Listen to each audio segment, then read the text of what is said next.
right, bet.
Ladies and gentlemen, welcome back to another episode of Week 5.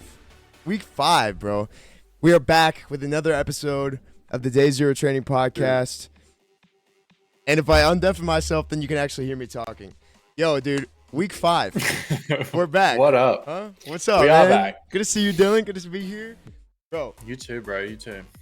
Week 5 of the Day Zero Training Podcast. It's only possible with you guys who are watching over on X, on Twitch, and on Kickman. This is fun, man. This has been so much fun. Just like chilling, hanging out, talking about lifting heavy and some good topics, man. Dude, we've ran through a lot so far, man. We talked about like some mental health stuff with fitness. We've talked about fitness around the holidays and nutrition around the holidays. We've talked about Just a plethora, an amalgamation, if you will, of An amalgamation. of so many that's things. the word. Again, we are live on Twitch, X, and Kick. If you guys want to check us out, man. Yeah, man, it's good to be here. How are you doing, Dylan? I'm good, bro. I'm good. I'm fucking 5 hours of sleep in, and we're ready to rock. Yeah, we always laugh because Dylan's just getting out of bed, rolling out of bed, and doing this podcast. So shout out Dylan, doing this today, and every single day we're doing it. Hey, if you guys are listening right now, we are moving the podcast to Sunday at this time. Some days that may change again because the time change for us is kind of crazy. And we want to make it happen. We're going to make it happen. But the podcast is moving to this time. So instead of middle of the week, it's going to be Sundays, right in the middle of football. Have you, I guess you just woke up. So you haven't seen anything what's going on. The Chicago Bears, if you guys are in the United States, the Chicago Bears are fighting for a playoff spot. You can't change my mind. They're fighting for a playoff spot. It's going to be a good game. It's going on right now. So we thought Sunday would be a great day, just so, it's the weekend. Everybody's kind of chilling out. You want to come get some knowledge going into the next week. This is the place to be for your physical fitness, mental health, nutritional health, everything like that. So, today we're just going to be talking everything activation, right? And this whole conversation was kind of spurred on by something that Dylan sent me a couple days ago, I think. And it got me super interested, and I was like, yo, let's just do this for our topic this week, right? So we'll show that video here in a second. I wanted to do a few quick shout outs that we'll do now and at the end of the live stream. So we'll start with Spotify and YouTube, the Day Zero Training podcast. If you guys want to watch the replays, check them out. Are on Spotify. Sir. Shout out Dylan for throwing them on Spotify. YouTube is lagging because I haven't done it yet, but they will all be eventually after this episode. They will all be on YouTube, on Spotify, and eventually Apple Podcasts, so you guys can rewatch that stuff there. And that's really cool. It's really cool to be on Spotify. I think we have a great kind of formula down for this podcast. Hour and a half talking about a topic. I think we're killing it. So. Another shout out I wanted to do yesterday was the Innovators Think Tank, which is an X space. If you guys are watching here on X, we absolutely love the boys over at the Innovators Think Tank. Those guys are doing incredible work. If you have a project, business, idea, anything you want to bring to the Innovators Think Tank, you want to become a better not only business person, not only entrepreneur and innovator, but just a better person in general. There's so many topics they talk about over there that's just fantastic, from leadership to focus. To 60-second pitches. I mean, they got it all over there. So the Innovators Think Tank, if you follow Josh Hellman, Cash Money Kev, or Mattia, and you guys will probably see them pop up in the chat, and I retweet their stuff all the time. So go over there, follow them. They do fantastic stuff. Those are on Saturdays. You can catch the replay on Spotify as well. One more thing. Day Zero Gang, that's Mattia. What's going on, Mattia? Welcome in. Come on. Yes, sir. Yes, sir. I love it. So yeah, man. The last thing I kind of wanted to push out here was the song of the week, and I thought of this like probably 20-30 minutes ago, but I was thinking we have such a beautiful community growing and some incredible people who tune into these streams. I was thinking to myself, it'd be sick because sometimes I'm in the gym, man, and I don't know if you're like this, Dylan, but sometimes I'm in the gym and I'm thinking like, I don't know what to listen to. I'm just lost. Yeah. Am I on some Drake? Am I on some like Def Leppard? Like, where should I go?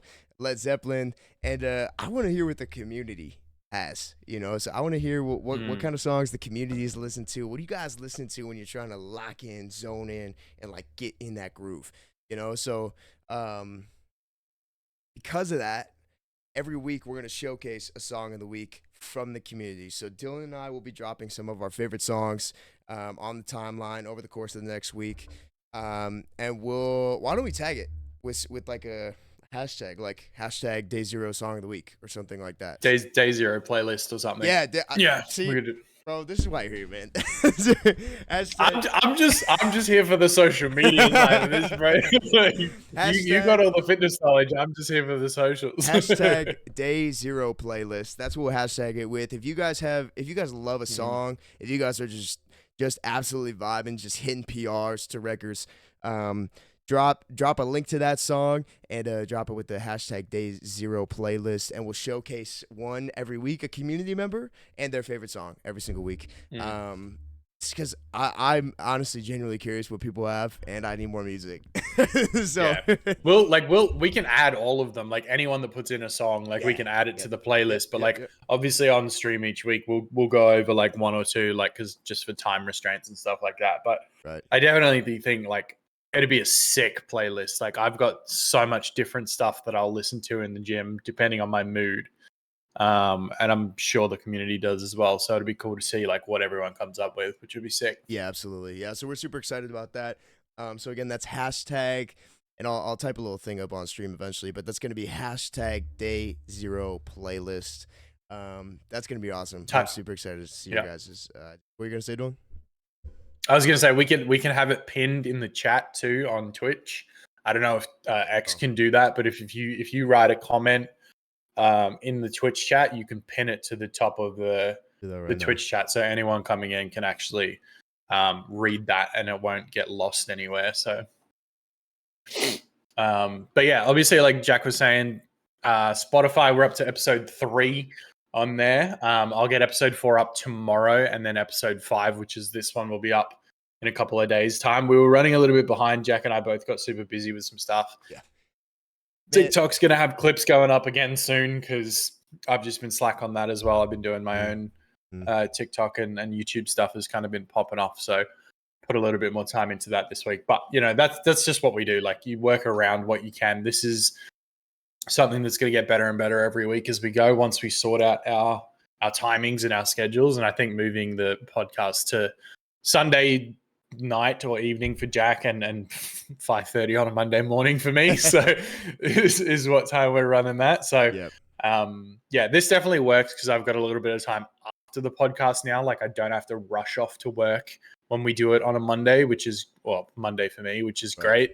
I've got a little bit of time afterwards to sit down, get the audio, go through a couple of clips, put something up before I leave for work. So it just gives me a little bit of extra time, which is a W. Yeah, for sure. Yeah. We're refining the process, and we appreciate everybody's patience as we refine this process. This is something that both of us love, right? And we're going to stay consistent with, and we want to improve every single week. So, we're striving to make that improvement. I know you were super busy at work, and I just finished my semester.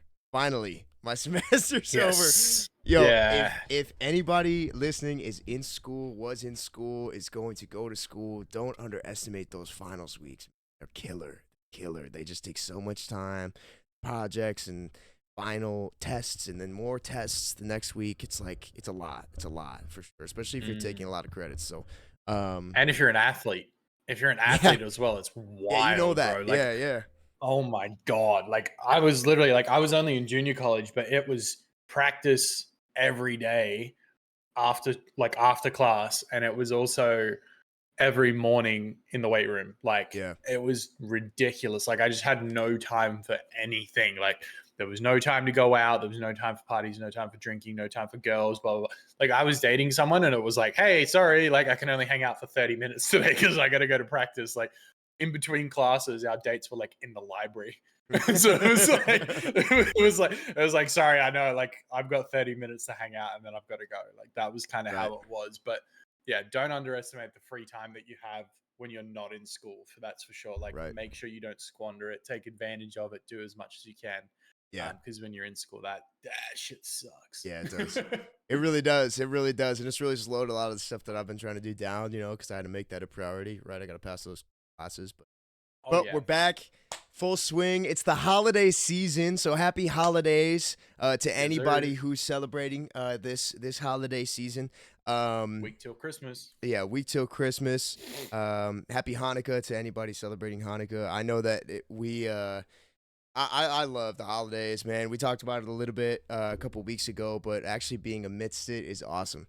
Mm. It's just so awesome to spend more time with friends and family that you don't usually see. And um, yeah, I don't really have anything profound to say about that, but I just like Christmas. I like Christmas. I love the Yeah, holidays. I love I this like the time of food. year. Yeah, the food is great. Um, yeah, so let's kind of jump into our topic here today. Our topic here today is activation. Do you Mm. want to kind of introduce that topic, Dylan, while I hopefully pull this up? Yeah, man, for sure. So I was scrolling through TikTok earlier this week, and a video came across my timeline. It's a guy I've seen a few times pop up. His name is Ryan Humiston. Humiston. He's I don't know very how to say his last name. incredibly knowledgeable and like So smart. has Like, awesome videos. And if you yeah. ever have questions or ever want any kind of educational information ever, the way he Mm, presents it, the things he talks about, just fantastic. Because I don't mean to yeah. interrupt you, but continue. No, you're good, 100%. Like, and that's the thing. Like, I binge watch his videos because he's entertaining at the same time as informational. So he's a no bullshit kind of guy. Like, he's gonna give you an explanation as to why something works, and he's gonna give it to you with the science to back it up. But he's also gonna give it to you why you need to just stop being a bitch about certain things and just go and do it. So he's one that I find myself coming back to quite often. We talk about like the science bros versus the gym bros and that kind of thing, like previously in other episodes. So this is definitely one of those guys that combines the two, which is really cool. Like he's right in the middle. Like he's Mm, not a gym bro, but he's not a just a science bro either. So he had this video on activation and he talked about rear delt activation, which I think is something that so many people struggle with mm, is activating your rear delts. There's only a few exercises off the top of my head that I could think of yeah. that I would consider like a rear delt exercise. So getting the most out of that is something that people are always striving to do because we all know if you've got good rear delts, your back looks insane, your shoulders look more capped, like everything is going to look better if you've got bigger rear delts. So having something that's going to, I guess, assisting growing your rear delts is something that people look for. Yeah. And I was scrolling through TikTok right before my workout, luckily, the other day. And I saw this video and he was talking about how changing the angle or the way that you do, a rear delt exercise or which rear delt exercise you're doing is going to change the amount of activation significantly. Like I'm talking from like 60% activation up to like 90% activation. But yeah. Um, and it was so interesting to me. And I was just like, I need to try this. Like he did obviously you standard like rear delt flies and things like that, but then he's added in the 90% activation, which was this weird exercise that I've never seen before. And he had like an easy bar behind his back and he was doing like a rear, I don't know what you'd call it, like a rear extension I don't know what you call it almost. either. Yeah, I think something Yeah, like he that. Yeah. yeah, it was like the bar was almost like not swinging backwards, but he was like moving the bar backwards behind him to activate his rear delts. And I thought, yo, that's crazy. I didn't quite do that because it felt really awkward for me, but I jumped on a cable, threw it down to the lowest setting, Sure. leaned over, and did the same sort of action but single arm. Yeah. And bro, the pump I got out of that in my rear delts was insane. So like it was something I'd never even thought about doing rear delts in that kind of motion. Like obviously you think of rear delts, everything's to the side generally. I never thought going to the back for a rear delt activation. So um yeah, that it definitely surprised me as to how much activation I actually got out of that Right. exercise. Right. And I think it's important to realize that just the way we think about things sometimes, trying something new is not necessarily a bad thing. Yeah, I So, 100% agree. And I wanted to, before we jump into the video, I wanted to mm, like kind of define activation, pretty broad term, right? And so for I sure. think in the context of this video, what activation means is the most response from that muscle group, a- as much response as possible from a particular muscle group. So Mhm. he's measuring the percentage of activation of that specific muscle group. So he'll do a couple exercises and it's like 60, 66, 68 or something like that. And then he does these exercises and it's a lot. And so what that means is more of the muscle is working all at once to complete the movement, right? And more of that, or that muscle is being more isolated and targeted. Now, the other way, and we'll speak about this a little bit, and some of the ways I've heard some other people speak about activations and how I generally speak about activation or that's activation. Activations would be like mind muscle connection warm ups to develop a mind muscle connection before your workout starts. So I do this a lot with my lats. I had a really tough time like engaging my lats on back exercises. Like I was just pulling weight, and I don't know if I couldn't really feel my lats engaging. I used to not be able to flex my lats very well. You can ask my coach. my front doubles look terrible. But after learning how to activate and squeeze my lats, from doing like single arm, I was able to get a lot more activation out of my lat doing other exercises because I wasn't just pulling. So that's kind of like a background as to what activation is. So let's jump into the video here. Let's see if I can boom. If I click the screen. See if Jack can get this to work first time around. If I can. Here we go. He's got it. I'm not gonna try and like make it fancy. I'm just gonna. No, just send it. Yeah. The handles that they intend for you to use. That volume and- 68% delta trap activation. Same everything. You just drop down the seat. That means your arm's going to be slightly angled up. 66.3%. And if you keep the seat in the same position, just move your hands and grab slightly higher on the outside of the bar. 69.4%. And before you say those are all acceptable percentages, who gives a shit? Wait until you see this. Machine side laterals, where your elbows tuck to the side and you do rear delt flies, 78.4%. But it gets even crazier because you can basically turn off your traps when you realize the best way to train your rear delts isn't by doing any sort of traditional rear delt fly movement. Those are actually horrible and they're crap. It's when you start doing movements where your arms are close to your body and you're pulling back. Should give you a nice little flashback to fat camp when you were barely leading those other little chubbies in a race. So to ensure victory, you pushed those moves out in front and broke that ribbon. We're mimicking that kind of movement. Too much? Behind the back barbell He's such a savage too. That's why I like watching his videos. Supinated 94.5%. And this makes sense the more you think about it, because to maintain good form, you have to tuck your chin. That's going to put those traps on stretch. So even if they wanted to help, they couldn't. This should help illustrate how absurd this is. This is the gap between the rear delt machine fly in the best possible position. And this is how little your traps are activating during the behind the back raises. Also, look, I got 3 hairs left in my head. Just in case you wanted to see every single one of my dogs. In this episode, dog number 2, Henry. He's gorgeous. He's the best looking fucking dog you've ever seen. I don't know why anybody. Okay, so I'll pause it there. Hope we can jump back and we can kind of talk about that. So, yeah, that demonstration, first of all, is incredible. Guy just does such incredible stuff, right? Yeah. But my immediate response. Well, first, I want to hear your thoughts on that, Dylan, before we get into that.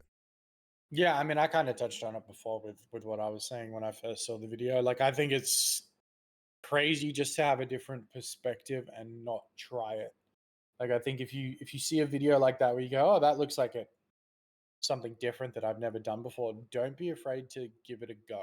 Like, I was very suspicious when I first saw that video. I was like, that looks strange, but I'm like, I still don't see how that would activate more than like your standard rear delt fly that we're so used to doing. That's a popular movement for a reason.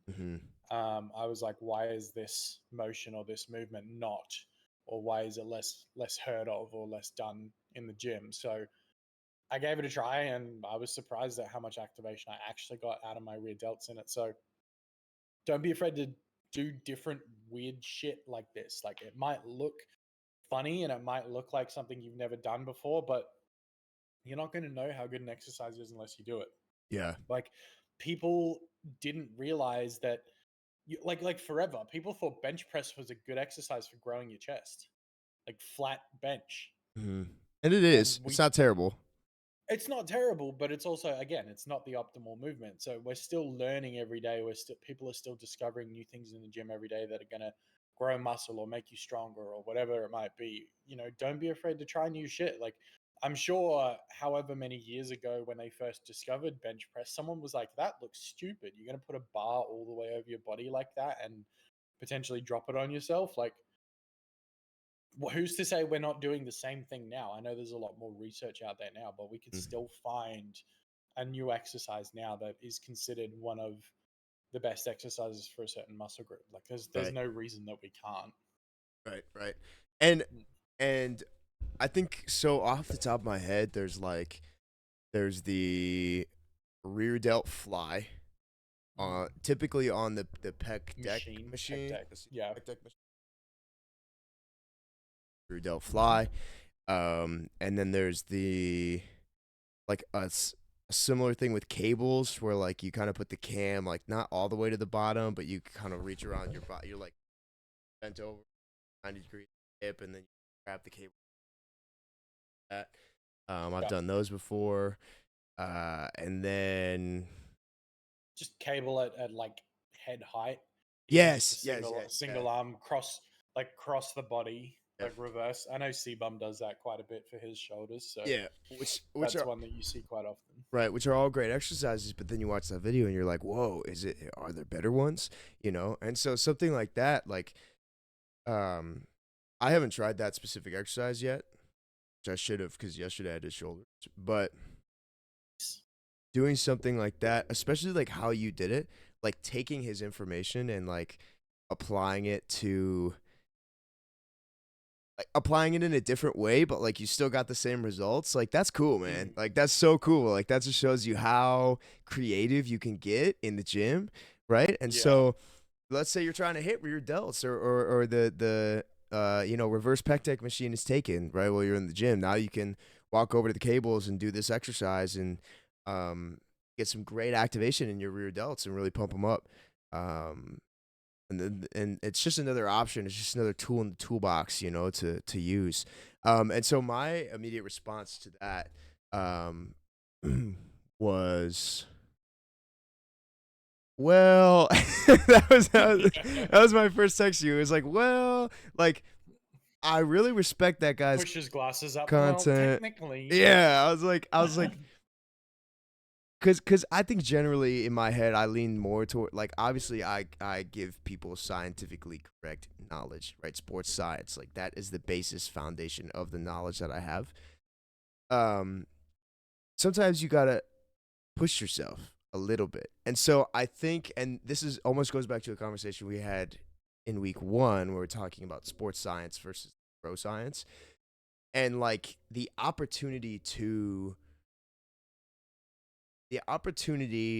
like push hard and push till failure and overload a muscle group or an exercise is greater, I would argue, on something like a reverse pec deck, right? As opposed to an isolated movement. And the reason I say that is because on a reverse pec deck, can sit down and push that weight way more and still get some good activation.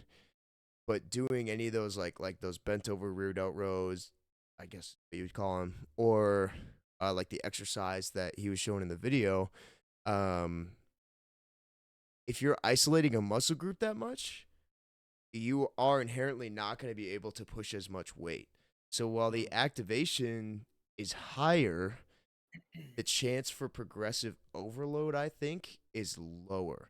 And like I experienced that anecdotally with lateral raises, cable lateral raises. So like when I'm trying to push harder weight, 30, 40 pounds on a cable lateral raise, I can't really push that hard because like the I can't optimize that movement to get that weight for 10 reps, right? But if I drop it down to 20 pounds, which is not that much lighter, I can do 20 reps easy. So like controlled, yeah. Right, controlled. So like while I get good activation, I'm not able to overload the muscle and stimulate as much growth. So I think there's like a line, right, between like just so I think people can see that and say, "Oh, what I've been doing is so wrong. I need to change my rear Nah, delts and yeah, like I need to do all this." And so why I came back with that response to you was um I think that that's great. And I would honestly, if somebody was having trouble with their rear delts and growing their rear delts, I would say use this exercise maybe on a cable probably before you do the rear delt flies, right? And yeah, and that goes back to what we were talking about with activations, like do this exercise, engage that rear delt, make sure your mind muscle connection is there, and you're pulling that weight. You're imagining the fibers literally pulling the weight, right, while you're doing that mm, rear delt kickback or whatever we want to call it. Um, and then go do the heavier lift because then you're gonna yeah, get a little bit better. Then your muscles are already fatigued just a little bit, and you can squeeze your rear delt. You can really feel that rear delt, feel that burn, build that mind muscle connection. Um, so that's kind of my argument is that it's a great movement. It's a it's a great activation probably, and it isolates the muscle like crazy. mm, But if you're trying to really grow and like put 100% effort in and push hard, I don't think you can do that. As specifically with the barbell one that he chose, yeah, um, because like if you try and load weight on like that's gonna get heavy really quickly. It's gonna get heavy super fast. yeah. So I don't really know if you can overload that as well as if you were doing something else. So that's kind of my argument to that. Yeah, for sure. And that's the thing. Like, it's not something that is the miracle cure to grow your rear delts. Like that's kind of not where we're coming at it from. Nah. Like you said, this is something to consider and take into your training in combination with what we already know is going to grow the muscle. So, you know, people struggle to feel their rear delts on exercises, even the popular ones like reverse pec deck flies and reverse cable flies and things like that. People struggle to feel their rear delts during these movements for starters. So if you're Right. one of those people, these exercises that we're talking about today, like the one with the bar that he showed in the video, or whatever we're going to call the one that I did, the rear delt kickback fly cable Extension. machine thing. Yeah, Yeah. yeah. I love it. I Whatever. love it. Right. Whatever we're going to class that as, like those exercises, like you said, can be great to activate the mind muscle connection so that you're actually feeling your rear delt, Right. so that when you do go into like a reverse pec deck fly, you know exactly how controlled you need to make the movement, or um, how much it's working Right. due to how much you're actually feeling your rear delt. So it might be a matter of like, okay, well, I've done the reverse delt kickback exercise and I know I can feel my rear delt there. Hmm. Where do I need to be on a pec deck reverse or a reverse pec deck fly to feel the same or similar to Mm. what I was feeling over there? Do I need to, like he had in the video, do I need to put my hands up higher? Do I need to Right. grab from a different angle? Do I need to do this? Do I need to do that?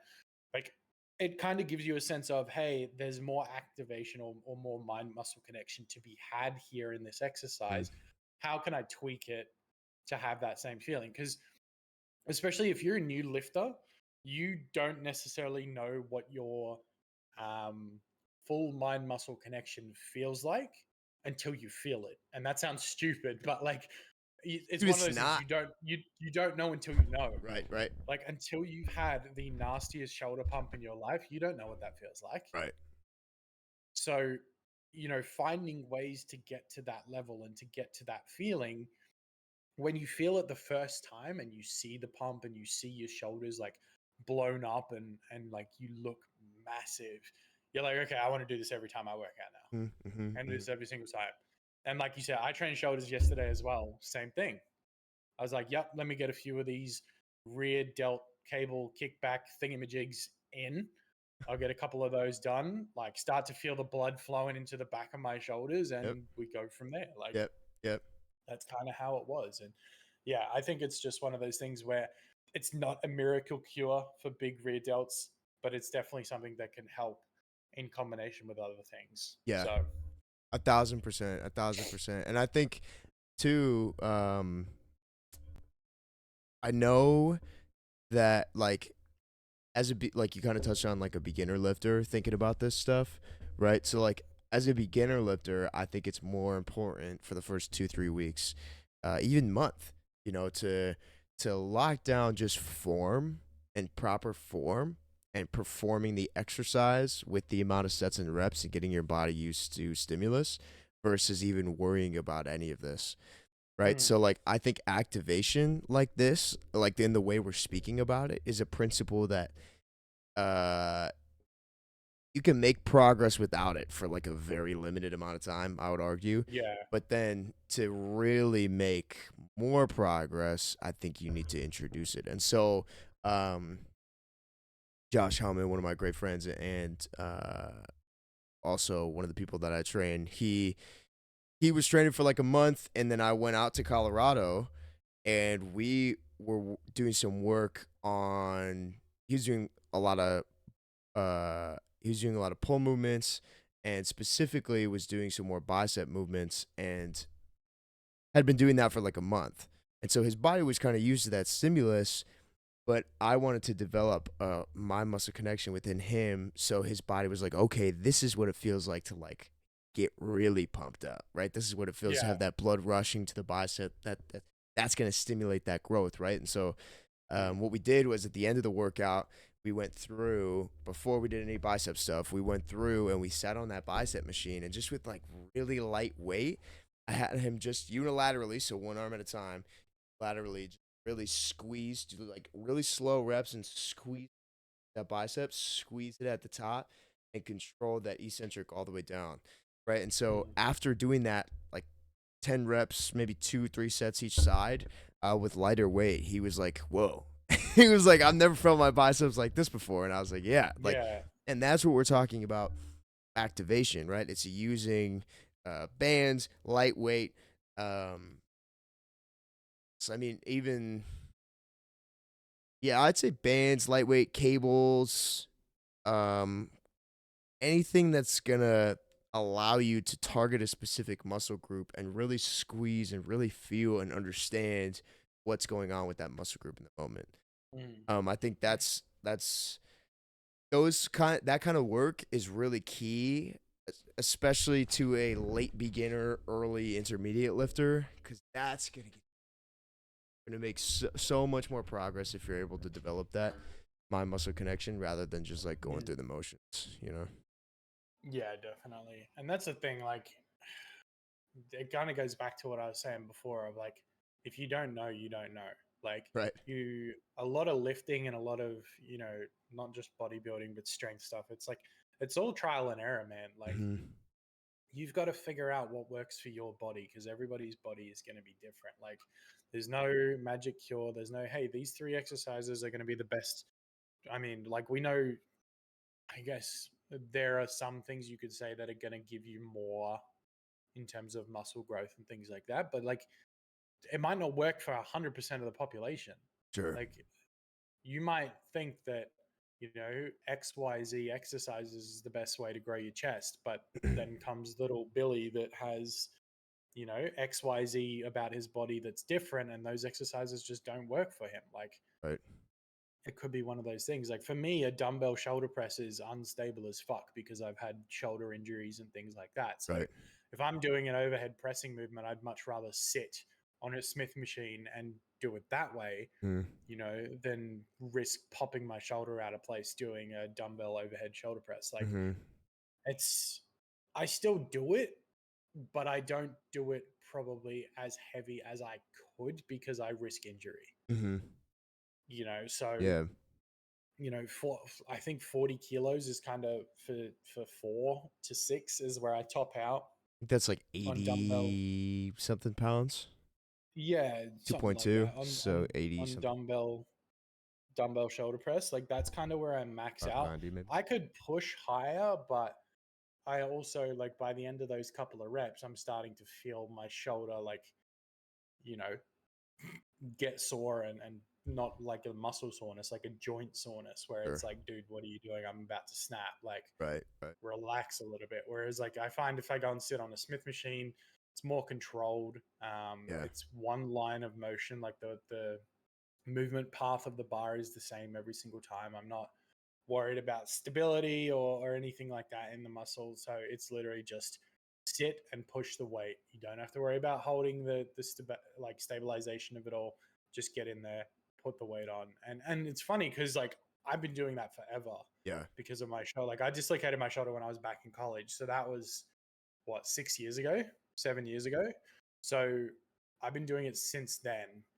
And then obviously realizing that C-Bum does the same thing because of his shoulders. it's funny to find out that like an adjustment that I made in my training is exactly the same thing he's been doing. And I've only Sure. been watching him for like 2 or 3 years now. Sure. So I didn't even know about him back then when I first started doing it. And Right. you know, it comes back full circle as to you need to do what's best for your body. Like you need to figure out what works for your body, how you're going to get the the same results out of adjusting your training, and that's whether it's through different activations like we were talking about, different exercises, mind muscle connection in a different way than you're used to, Right.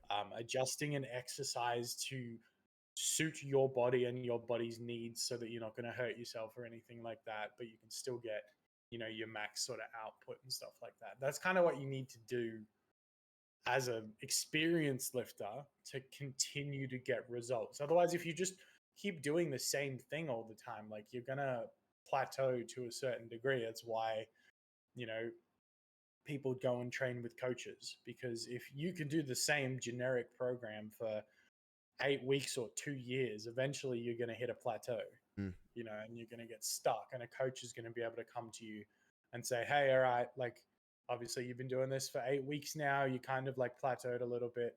Let's adjust this. Let's change the reps on this. Let's add in this exercise instead of this one. Like, this is what we're going to do. And you'll see your training go up. You'll see improvement to your lifts. You'll see things start to change on your body. Like, that's why coaches are there, because they have the knowledge to be able to look at a person, what they've been doing for their training, and adjust that so they continue to progress. And it's the same with nutrition as well. So, um, yeah, we don't ever count out trainers or coaches, because the knowledge that they can bring to someone who is an amateur and an intermediate, or even a pro. Like you even look at pro bodybuilders, they all have coaches too. Yep. There is always something more to be learned. Yep. Yeah, I think what you said there, you're kind of speaking about like progressions and regressions. That's one thing that that's kind of a branch of the activation tree, right? Like you're talking about, you're going to Smith machine press instead of a dumbbell press because of the added stability of the Smith machine, right? Mm.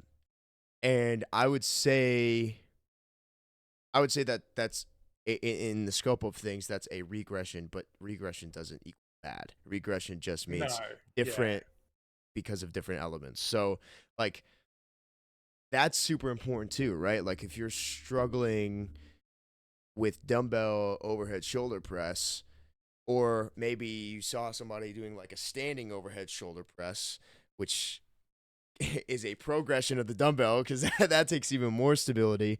Like, think about, there are so many ways, and this is why it's great to work with a trainer, like you're saying, and a coach, because there's so many ways to change things up based on your needs. And that's like it doesn't just have to be, I go in and do this movement for 12 weeks straight. Like, it doesn't have to be that way. There's so many different ways to target so many different muscles, just like in the kitchen, man.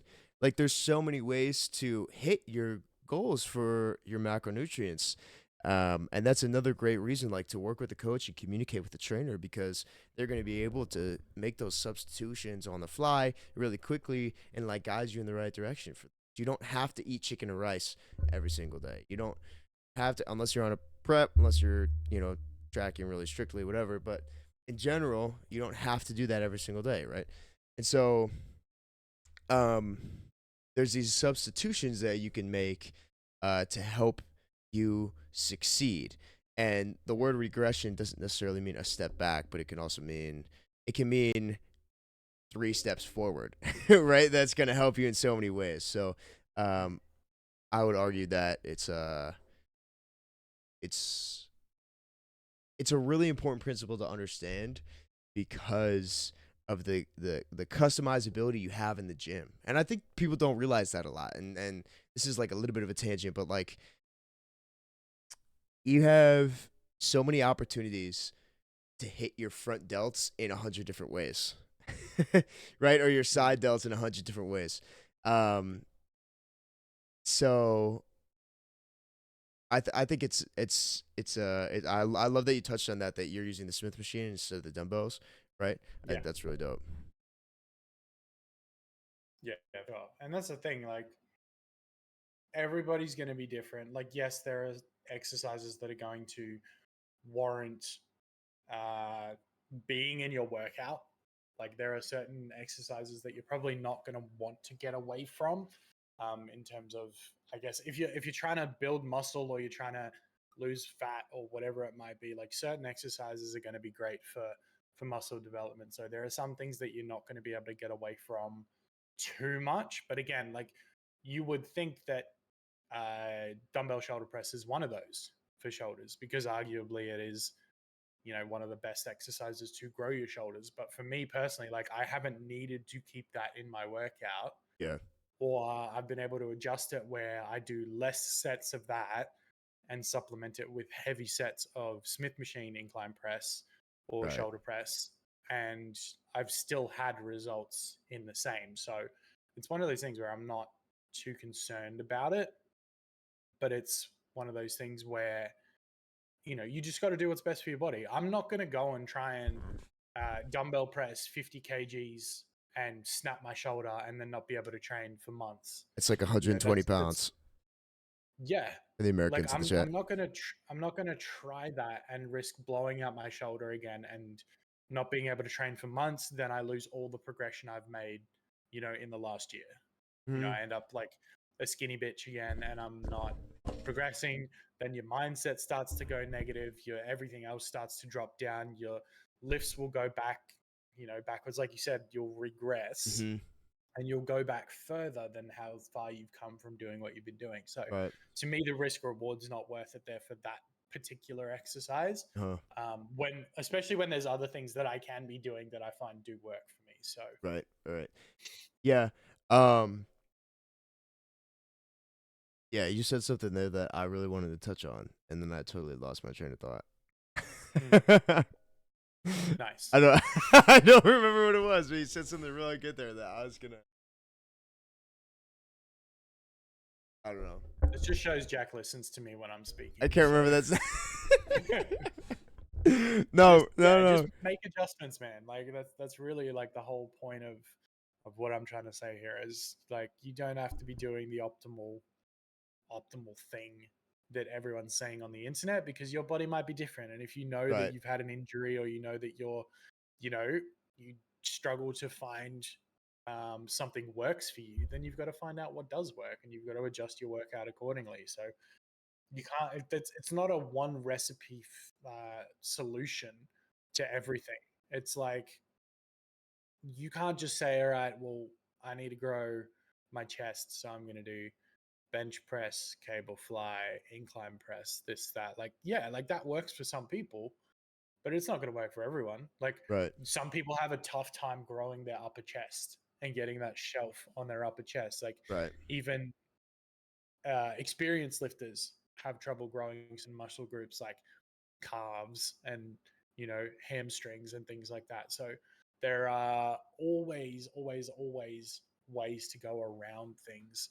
Well, not so much around, but like make an adjustment Right. is what I'm saying to Sure, be sure. better.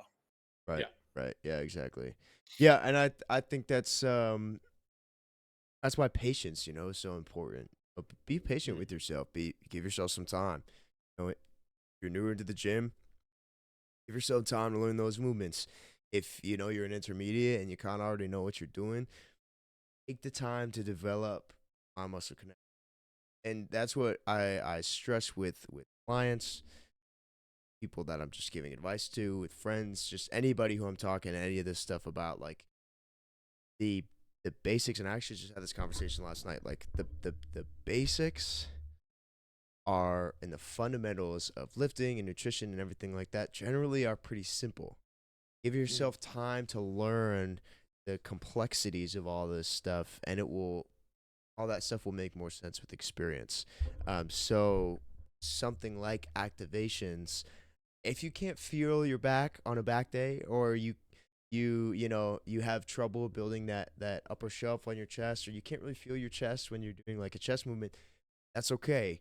Give yourself time to try different things out. Maybe move arm position, chest press, try out dumbbells when you've only been doing machine, or maybe try a fly if you haven't tried flies yet, right? Like, give yourself time to kind of figure those things out and work through that process, because that's going to provide better results in the future if you right. That's the key, is consistent.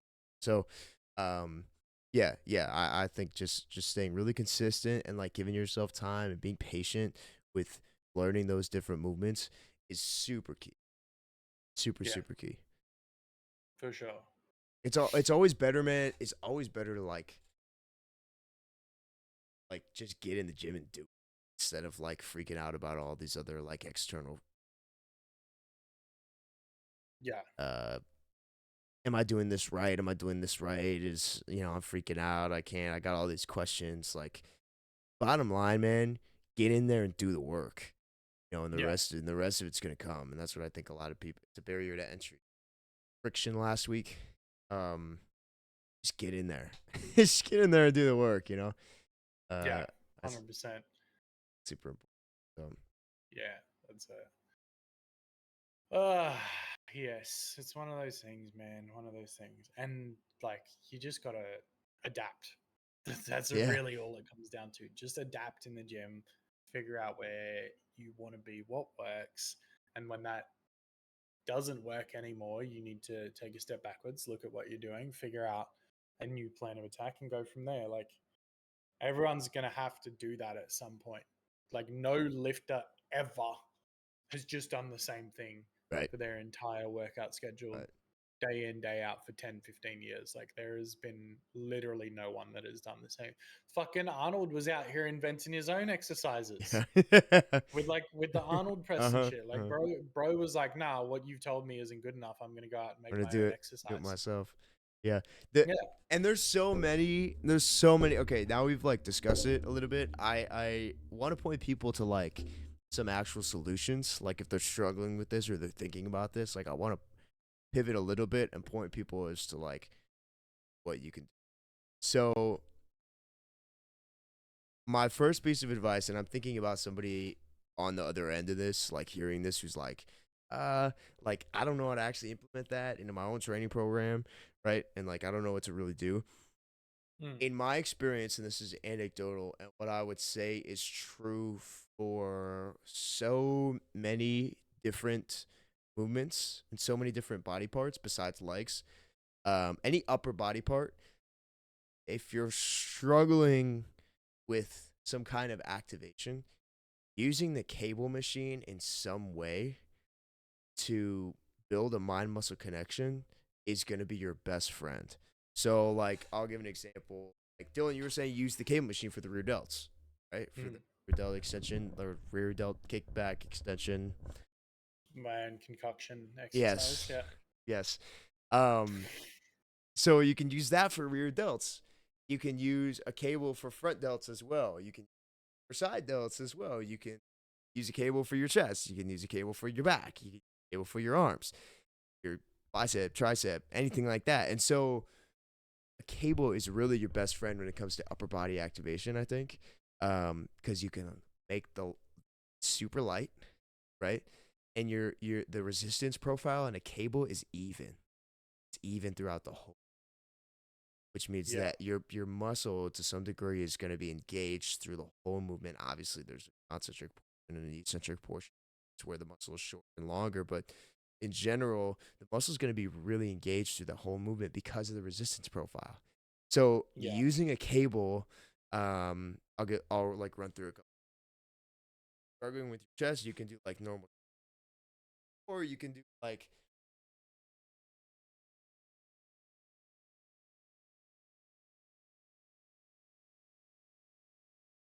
around, like a single arm chest pull around Technological, scientific type term thing. right Yeah, there. it was the pull Like around. pull around. But then you can isolate each one of your pecs, right? Or you can do like a tricep cable kickback. I know Jeff Nipper loves those. Or you can Mm, like what you were saying, those rear delt kickbacks, right? Like, or a lat pullover, single arm lat pullover. Just do it with 20 pounds, 10 pounds. Start your workout out with that, and then you're gonna get way better activation throughout the whole workout. You're already pumping blood into the muscle. And you're gonna feel really good throughout the rest of the workout. You know, you're gonna be able to push a little yeah. harder, get way more of that activation. Literally, you're gonna be able to engage more muscle fibers when you're doing other movements, and so you're gonna be a little bit stronger if you have that mind muscle. Yeah, 100%. Yeah. So cables are your best friend, in my opinion, at least for the upper body when it comes to activation. For sure. Yeah, and like I think it's going to take a combination of like some sort of free weight and cable, but I would argue that cable is it's just got so many more options for you, Yeah. like of what you can do with it. Like if you've got a set of dumbbells, like yeah, there's a good amount of exercise you can do, but a cable is like far. There's so many different angles and different things you can do with a cable machine. Like one thing for me, again, like I've always struggled with engagement in my chest because my shoulders take over. Like my shoulders have always been, as much as I've had injuries and stuff, the strength in my shoulders has always been um, dominant over my chest. So anytime I was performing a chest movement, I was like, okay, I do feel it like in my chest a little bit, but I'm feeling this more in my shoulders. So I switched from like a generic cable fly to a I don't know the actual term for it, but it's like a cable push press almost. Huh? So rather than keeping like a slight bend in the elbows and arms out and coming in this way, I'm going from elbows tucked like I'm bench pressing, but with a cable and across the center of my chest, just rips it in half. So I get a ton more engagement through my chest by doing that exercise over a generic cable fly or a high to low fly or anything like that. So I'll do that instead of a high to low fly. And then I'll do a low to high fly because I find that that engages my chest as well in a way that I like. So, you know, after I've done my compound movements, they're two of the cable exercises that I will do for my chest.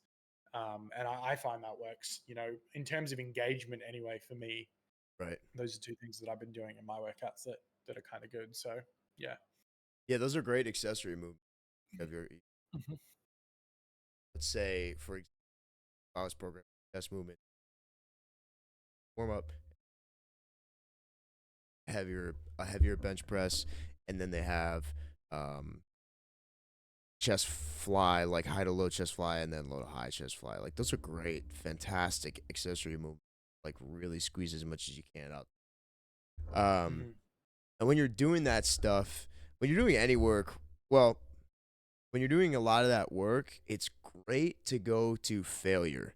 So you want to choose a weight, and I just want to say this is like a caveat for people applying this information to their lives. Like you want to choose a weight that uh, you're going to be able to hit that rep range that's programmed for you, or if you have 12 reps. I don't love giving like one specific rep count. Um, Mhm. but if you have some kind of rep range, make sure you're like hitting failure or very close to failure within that rep range because that's how you're going to grow that muscle and get out of that, right? Um, it's not just, hit 10 reps and put the weight down. If you got more in you, Mhm. go, right? That's what I'll cue people when I'm working with people. I'm like, go 100%. more, more, Yeah. right? Like if it's 'Cause too you want, easy, just keep going. Like, yeah. So, you're not um, just gonna stop because you hit the rep number. Like, fuck mm, that. yeah. And I think activations can just be used throughout your whole workout. I mean, even like warm up sets. Mm, I think can be really good. Not only just targeting specific muscles, which are the focus of activation, but also using those in tandem with warm up sets. So, like generally on a back day, I'll start with an activation or two for my back for my lats specifically. And then I'll do a warm up set or two on the first movement, like really get Yeah. some blood flowing and moving my joints, like everything's working. Spending that time at the beginning of your lift, like 20 minutes, 15, 20 minutes to warm up. It's a lot, and not everybody has it. But if you have the time to spend that time warming up, do it. At least 5 minutes, at least 5, 10 minutes, because Yeah. for longevity purposes, we've talked a lot about Your body will thank you. yeah, we talked a lot about injury prevention. For injury prevention purposes, like warm up, man. Warm up, do those activations, do some dynamic stretches. Maybe next week we can talk some more about warm ups. Yeah. But yeah, man, that's all I got doing. You got anything else, bro? No, that's pretty much me, man. Like so, like you said, just there are so many different things that you can do. Don't necessarily need to stick to one thing. And Right, I think one thing that's important with programs or with certain types of training and stuff, like you do need to try something for a certain amount of time. Like you can't do something for a week or two and go, this isn't working. sure, You don't know that. right, Like you don't know that. Like a week or two is not long enough to figure out if something's working. Like you need at least a 4 week block of doing the same exercises to figure out whether it's changing your body or not. Like I would argue that you can't just do something for a week or two and go, no, it's not making any changes. Like, yeah, that's not enough. That's 2 workouts per body part if you're doing 2 weeks. right. Like your body's not going to change from that. Like you need more time. You need some progressive overload. You need to be able to do these different exercises over, yeah, I would say 4 to 6 weeks, and pushing yourself in those 4 to 6 weeks, not just going through the motions, like upping it each time that you can and finding where your limit is in those exercises and pushing to be at the top of those movements for your body. That's when you can make a decision and look at it and go, this I don't think this movement's working as well as I can be for my chest. Like let's try this instead. And you don't change the whole workout, but you might tweak certain exercises or certain movements to make them better for your body. Dude, It's kind of really dude, it took me probably, probably like 6 months to do like a real lat pull down that I was like really working my back and like engaging my lats, lower traps, upper traps, like rector spinae, like engaging my back in the ways that I needed yeah. to like really do a lat pull down and not just pull. Like that took a long time. It took it took a while. Just like be patient, man. Just be patient. And if you're struggling, asking for help or working with the coach is super key because the cues that a coach is going to be able to give you are going to help you figure that out way quicker. And then you're going to be able to start seeing progress way quicker. And then you're going to be able to up the weight quicker. You're going to start growing. Like these things compound on each other, right? And it starts with small things like warm ups, like stretching, and in this case, like activation. Yeah. It's just snowballs, man. Yeah, it does. It really does. Once you start getting these things like this down, like once I was able to engage my lats, I remember I texted my coach for the first time. I was like, dude, I just did that. I was like, I can't engage my lats for shit. And he was like, do this. And I was like, great. Okay, I'll do this. And I did it. And I was like, dude, I was like, I'm a new man. Like, this is awesome. I can't believe it. Right. So, try some things out.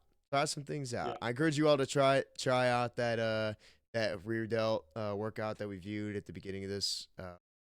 But besides that, man, Dylan, you got anything else? I'm gonna wrap it up here.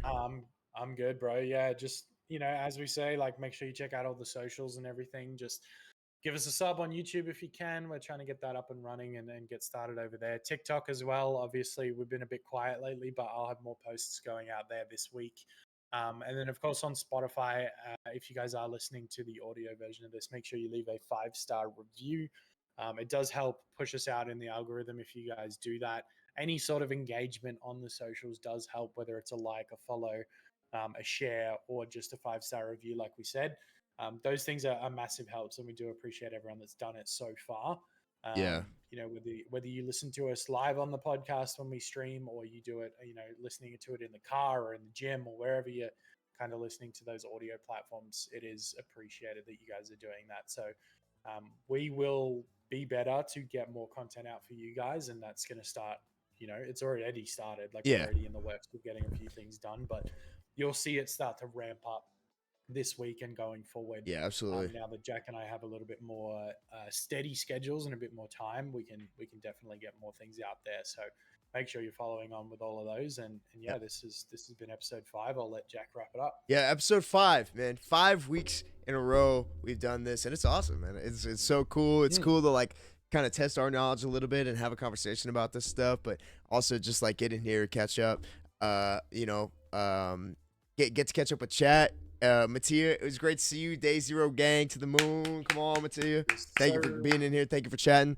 Thank you to everybody who's watching on Kick, on Twitch, and on X. We appreciate you guys for real. We're gonna stick with this time, Sunday, 1:30 Central Time, for a little bit, and kind of see how that goes. Yeah, I want to shout out the Innovators Think Tank one more time. The Innovators Think Tank, man. If you guys have a project, business idea, if you guys are getting your health right and you're locking that down, it's time to get your business right, man. It's time to get your business and your mental right, your leadership tenets right, your focus right, and that's the place to do it. If you have a project, business idea, that's the place to be. You guys, the Innovators Think Tank on Saturdays. Man, Josh, Mattia, Cash Money, Kevin, they do a fantastic job over there.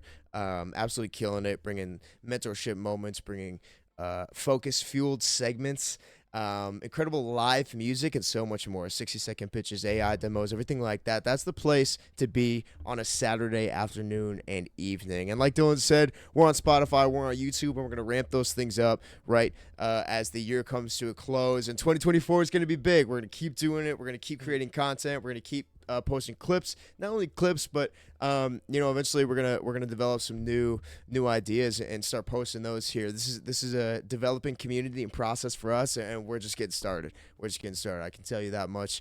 I'll shout out one more time, Day Zero playlist. If you guys have a song that you guys love to listen to, I want to get to know more about the community and like hear what you guys do. So if you guys are in the gym, you have a song you love to listen to, I want to know about it. Dylan wants to know about it. We want to hear about it. So if you guys have a favorite song, we're going to showcase one of those records every single week here on the podcast. So if you guys just tag us, whether on Instagram, we'll do it on Instagram too, on Instagram, on X, wherever you guys are at with hashtag Day Zero playlist. That's hashtag Day Zero playlist. Tag us.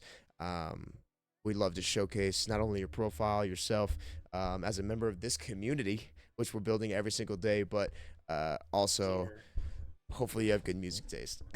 So with that being said, guys, that's it. That's all I got. Dylan, it was an absolute pleasure to see you here again, to be here again, to host this incredible live stream with you. This has been episode 5, Everything Activation. Catch the Day Zero podcast on Spotify, on YouTube, and don't skip calves, don't skip abs, stay hydrated, and we'll know if you skip legs.